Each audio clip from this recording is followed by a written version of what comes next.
સીતારામ, બધાને રામ રામ। છોટા ઉદયપુરમાં કાલની ઘટના છે।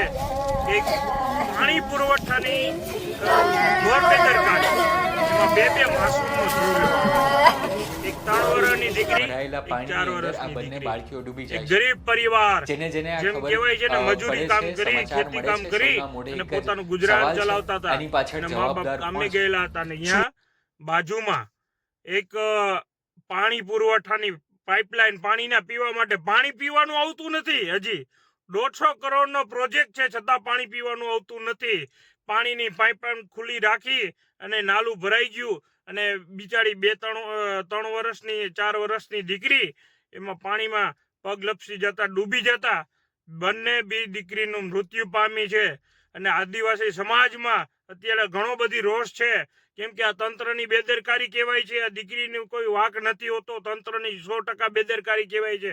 કેમ કે જ્યાં ત્યાં નાલા અત્યારે ચોમાસામાં જ્યાં પણ નાલા ખુલ્લા રાખી દે છે અને પાઇપો એમને મૂકીને વહી જાય છે અને કોન્ટ્રાક્ટરનો કોન્ટ્રાક્ટ રદ કરવો જોઈએ અને બે દીકરીને એના માતા પિતાને સહાય આપવી જોઈએ 1-1 કરોડ રૂપિયાની।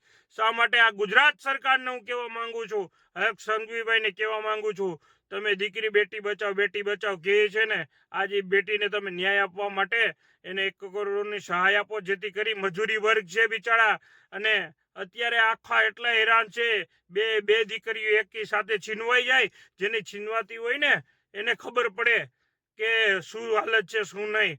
અત્યારે તમે વિડીયોમાં અહીંયા જોતા છો અને મારે જાજામાં જાજો શેર કરજો, જેથી કરીને ત્યાં વિડીયો પહોંચે।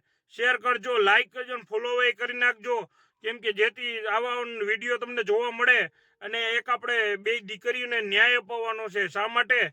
કેમ કે ગરીબ પરિવારમાંથી આવે છે અને પોતાનું રોટલો એક મજૂરી કામ કરીને કરે છે। આજ બે દીકરીઓની નથી રહી, આ દુનિયામાં છોડીને જતી રહી છે।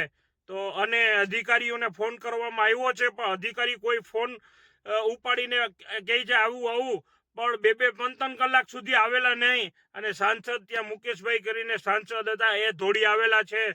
એનું કામ સારું, કેમ કે અધિકારીને આવવું જોઈએ, એક પણ અધિકારી દેખાણો નથી, ભરનો દીકરો।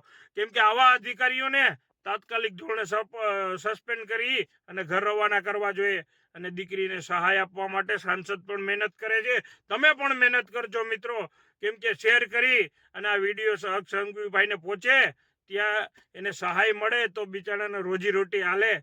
અને એનું કારણ છે કે અત્યારે બીજા એક તો ઓલરેડી શોકમાં છે અને વધારે આપણે સરકારને કહેવાનું છે કે બેટી બચાવનો જે અભિયાન છે તેમાં કોઈ પણ જાતની આને સહાય મળે, જેથી કરીને ફેમિલી આપે।